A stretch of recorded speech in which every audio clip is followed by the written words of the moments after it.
1890 കൽക്കട്ട സമ്മേളനത്തിൽ രണ്ടാമത്തെ പാഴ്സി കോൺഗ്രസ് പ്രസിഡന്റ് തെരഞ്ഞെടുക്കപ്പെട്ടു. ഫിറോസ് ഷാ മേത്ത. ആദ്യത്തെ പാഴ്സിയായ പ്രസിഡന്റ് ദാദാഭായ് നവറോജി ആയിരുന്നു. കൽക്കട്ട സമ്മേളനത്തിന്റെ പ്രത്യേകത 1890 കൽക്കട്ട സമ്മേളനത്തിന്റെ പ്രത്യേകത അവിടെ വെച്ച് ആദ്യമായി ഒരു സ്ത്രീ കാദംബിനി ഗാംഗുലി കോൺഗ്രസിനെ അഭിസംബോധന ചെയ്ത് സംസാരിച്ചു എന്നുള്ളതാണ്. 1890 കൽക്കട്ട സമ്മേളനത്തിലെ പ്രസിഡന്റ് ഫിറോസ് ഷാ മേത്ത.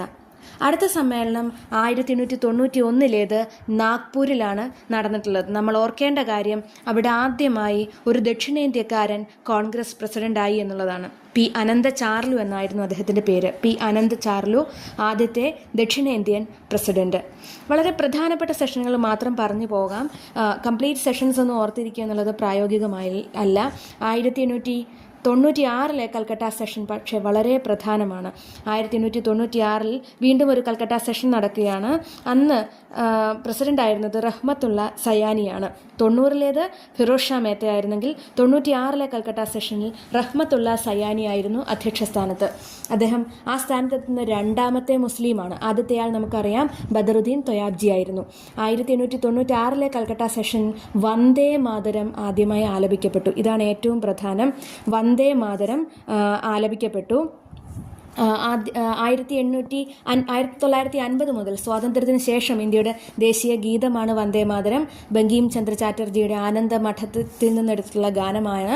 1896 ഇത് INC സെഷനിൽ അവതരിപ്പിച്ചത് സാക്ഷാൽ രവീന്ദ്രനാഥ ടാഗോറാണ്. ആ വേദി തീർച്ചയായിട്ടും കൽക്കട്ട തന്നെയായിരുന്നു. ഒപ്പം ഈ സമ്മേളനത്തിൽ ദാദാഭായ് നവറോജിയുടെ സാമ്പത്തിക ചോർച്ചാ സിദ്ധാന്തവും കോൺഗ്രസ് ഔദ്യോഗികമായി അംഗീകരിച്ചു. അങ്ങനെ വന്ദേ മാതരവും സാമ്പത്തിക ചോർച്ചാ സിദ്ധാന്തവും ചേർന്ന് 1896 കൽക്കട്ട സെഷൻ വളരെ പ്രധാനമാണ്.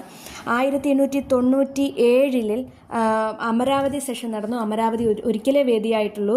ഈ സമ്മേളനവും നമുക്ക് വളരെ പ്രധാനമാണ്. കാരണം രണ്ടാമത്തെ ദക്ഷിണേന്ത്യക്കാരൻ അനന്ത ചാർലുവിന് ശേഷം ശ്രീ ചേറ്റൂർ ശങ്കരൻ നായർ INC പ്രസിഡന്റായി.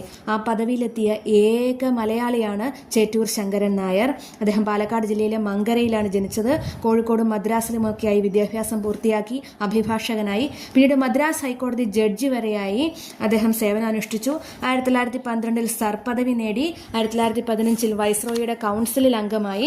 എന്നാൽ 1919 ജാലിയൻ വാലാബാഗിൽ കൂട്ടക്കൊലയിൽ പ്രതിഷേധിച്ച ഈ സ്ഥാനം അദ്ദേഹം രാജിവെച്ചു. നമ്മെ സംബന്ധിച്ച് വളരെ പ്രധാനമാണ്. 1897 അമരാവതി സെഷൻ ഏക മലയാളിയായ അധ്യക്ഷൻ C ശങ്കരൻ നായർ.